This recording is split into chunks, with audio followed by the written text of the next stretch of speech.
क्या हाल है दोस्तों। पढ़ाई करते हो लेकिन याद नहीं रहता, घंटों लगाते हो बट रिजल्ट एकदम जीरो आता है। आज के इस एक्सप्लेनर में मैं आपके लिए लाया हूं वो टॉपर सीक्रेट टेक्निक्स जो लिटरली आपकी पूरी एकेडमिक लाइफ चेंज कर देंगी। एकदम स्मार्ट स्टडी हैक्स होने वाले हैं, तो बिना टाइम वेस्ट किए चलिए शुरू करते हैं। सोचो, आप अपनी डेस्क पर बैठे हो, घंटों तक किताबें खुली हैं, मेहनत भी पूरी कर रहे हो, लेकिन दिमाग में कुछ जा ही नहीं रहा। और जब रिजल्ट आता है तो वहां बिल्कुल जीरो दिखता है। कितना ज्यादा फ्रस्ट्रेटिंग होता है, राइट? ये दर्द और ये परेशानी शायद हर स्टूडेंट समझता है। तो आइए सबसे पहले इस कंपैरिजन पर गौर करते हैं। एक तरफ है वो थका हुआ फ्रस्ट्रेटेड स्टूडेंट जो कंटिन्यूअसली मेहनत कर रहा है बट जीरो रिजल्ट्स मिल रहे हैं, और दूसरी तरफ एक टॉपर है जो थोड़ा स्मार्ट खेलता है, स्मार्ट टेक्निक्स यूज करके अपनी मेमोरी को सीधा दोगुना यानी 2x कर लेता है। पुराने थका देने वाले तरीकों को बाय बाय कहने का और इन स्मार्ट टेक्निक्स को अपनाने का वक्त आ गया है। तो हमारा पहला फेज है एक्टिव लर्निंग सीक्रेट्स। सबसे बड़ा माइंडसेट शिफ्ट यहीं पर आता है। हम अपने स्टडी मटेरियल को पढ़ते कैसे हैं, उस पूरे तरीके को बदलना होगा। सबसे पहली और सबसे असरदार टेक्निक है एक्टिव रिकॉल। देखो, सिर्फ चुपचाप बुक पढ़ने से कुछ नहीं होगा, दिमाग को थोड़ा फोर्स करना पड़ेगा काम करने के लिए। बुक बंद करो और तुरंत खुद से पूछो, वेट, मैंने अभी क्या पढ़ा? ये एक छोटी सी ट्रिक आपकी मेमोरी को लिटरली तुरंत 2 गुना स्ट्रांग बना देती है। अब पैसिव और एक्टिव स्टडी में डिफरेंस समझना बहुत जरूरी है। सिर्फ शांति से बैठकर रीड करना पैसिव लर्निंग है, पर अगर आप उसी कॉन्सेप्ट को अपने किसी दोस्त को समझाते हो या ऐसे एक्ट करते हो जैसे आप खुद एक टीचर हो, दैट इज एक्टिव लर्निंग। क्योंकि सच बताऊं, अगर आप कोई कॉन्सेप्ट किसी और को आसानी से समझा सकते हो तो इसका मतलब है वो आपके दिमाग में परमानेंटली लॉक हो चुका है। अब आते हैं फेज 2 पर, मास्टरिंग योर फोकस। इस सेक्शन में हम देखेंगे कि अपने आसपास के एनवायरनमेंट को कैसे सेट करें और एग्जाम की टेंशन या ब्रेन बर्नआउट से खुद को कैसे बचाएं। आपने फेमस पोमोडोरो टेक्निक का नाम तो सुना ही होगा। ये सच में एक गेम चेंजर है। स्टेप 1, सिर्फ 25 मिनट के लिए फुल लगन के साथ पढ़ाई करनी है। स्टेप 2, उसके तुरंत बाद 5 मिनट का ब्रेक।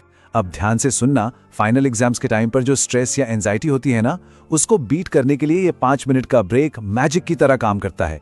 इस ब्रेक में थोड़ी डीप ब्रीदिंग करो या अपनी बॉडी को थोड़ा स्ट्रेच कर लो, पूरा दिमाग शांत हो जाएगा और आपका फोकस बिल्कुल शार्प बनेगा। और जब फोकस की बात आती है तो डिस्ट्रैक्शंस को हटाना एब्सोल्युटली क्रूशियल है। अगर आपका फोन आपकी स्टडी डेस्क पर पड़ा है तो मान लीजिए वो नोटिफिकेशंस पढ़ाई के सबसे बड़े दुश्मन है, पर वही फोन अगर किसी दूसरे रूम में रखा हो तो सीधा फोकस बनेगा, और फोकस का मतलब ही सक्सेस है। चलिए बढ़ते हैं फेज 3 की तरफ, रूटीन और रेस्ट। सफलता को लंबा चलाने के लिए डेली हैबिट्स कैसी होनी चाहिए और कैसे रेस्ट आपकी पूरी बॉडी और ब्रेन को ठीक रखता है, आइए जानते हैं। देखो दोस्तों, रैंडम स्टडी सेशंस पे डिपेंड रहना बहुत बड़ी गलती होती है। कभी भी मन किया और किताब खोल ली, ऐसे सफलता नहीं मिलती। एक डेली और एकदम रियलिस्टिक टाइम टेबल होना ही चाहिए। बड़े बड़े टारगेट्स की जगह शॉर्ट और अचीवेबल गोल सेट करने से माइंड पे प्रेशर कम रहता है, और सच्चाई यही है कि कंसिस्टेंसी ही सफलता का सबसे बड़ा सीक्रेट है। अब एक और बहुत इंपॉर्टेंट पॉइंट, रात भर जागकर पढ़ाई करना देखने में बड़ा कूल लगता है, राइट? लेकिन 6 से 8 घंटे की नींद का जो आंकड़ा है वो बहुत कुछ बदल देता है। फाइनल एग्जाम्स से पहले जो टेस्ट एंजाइटी होती है और जो पैनिक फील होता है, उसको कंट्रोल करने के लिए ब्रेन को प्रॉपर रेस्ट देना सबसे बड़ा हथियार है।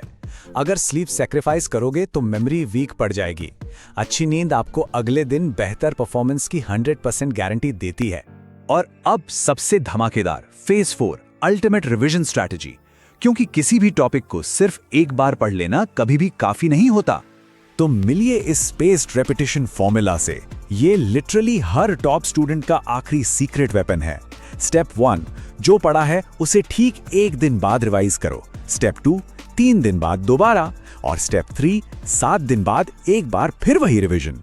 जब आप इस टाइमलाइन को फॉलो करते हो तो दिमाग उस इंफॉर्मेशन को भूलना ही बंद कर देता है, पूरा सिलेबस माइंड में चिपक जाता है। Consistency is the secret to success. Study smart, not hard. ये बात हमेशा याद रखना। घंटों तक थक थक कर पढ़ने से बहुत बेहतर है कि स्मार्ट तरीके अपनाएं और उन्हें कंसिस्टेंसी के साथ फॉलो करें। इंटेलिजेंट वर्किंग हमेशा फायदा देती है। तो दोस्तों, इस विश्लेषण के बिल्कुल आखिरी हिस्से में आकर मेरा एक बड़ा सवाल है, आपकी सबसे बड़ी स्टडी प्रॉब्लम अभी के टाइम में क्या चल रही है? मुझे नीचे कमेंट्स में जरूर बताना। और अगर ये टेक्निक्स थोड़ी भी यूजफुल लगी हो तो यार इस एक्सप्लेनर को अपने दोस्तों के साथ शेयर जरूर करना और लाइक का बटन दबाना मत भूलिए। मिलते हैं अगले सेशन में, तब तक के लिए अपना ख्याल रखें और हमेशा स्टडी स्मार्ट नॉट हार्ड।